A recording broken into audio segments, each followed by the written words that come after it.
Well, you know, the Republican Party today gets a lot of advice. We get advice from pollsters saying that we need to change our principles and our values in order to win elections.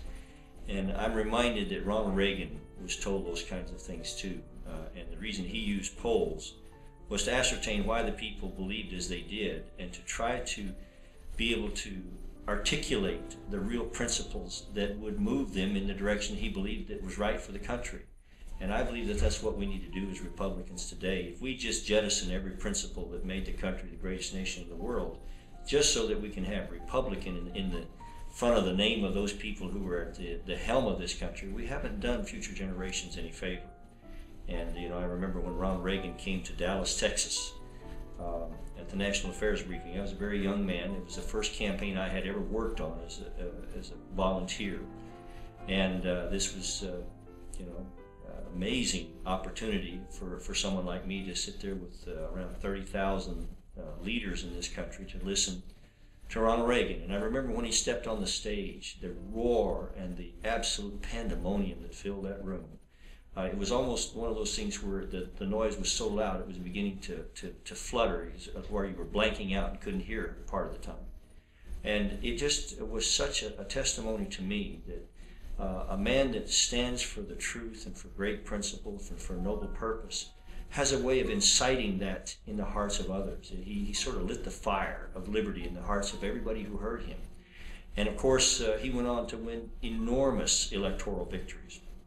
And I think the Republican Party today needs to remember that one Ronald Reagan was successful, not just because he was popular or had a popular viewpoint, but because people knew in their hearts that he had first a noble soul, he had a love for humanity, that his commitment was to his fellow human beings, and that he inspired all of us to do something greater. He called upon us, much like the Founding Fathers did, you know, to a noble purpose. When the Founding Fathers told some of the colonial soldiers, you know, that we'll give you better benefits, we'll give you a better tax rate. That's not what they said, is it?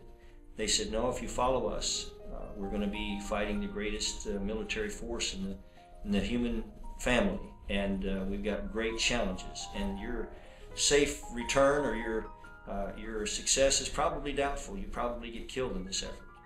But if you succeed, you will build a beachhead of freedom for this and future generations. And all of your children and children's children will look back upon you and say, thank you for giving us freedom. And I just wish that somehow we could adopt that attitude like Ronald Reagan did today as a party, and be noble, and to, as George Washington says, raise a noble standard to which a wise and honest men can repair. And I believe the people of this country will follow, because that call caused us once to great purpose, and it worked once, and I think it can work again. And I guess I'm reminded of the great quote that Ronald Reagan used to say when he would end a speech many times. He would say, you and I have a rendezvous with destiny.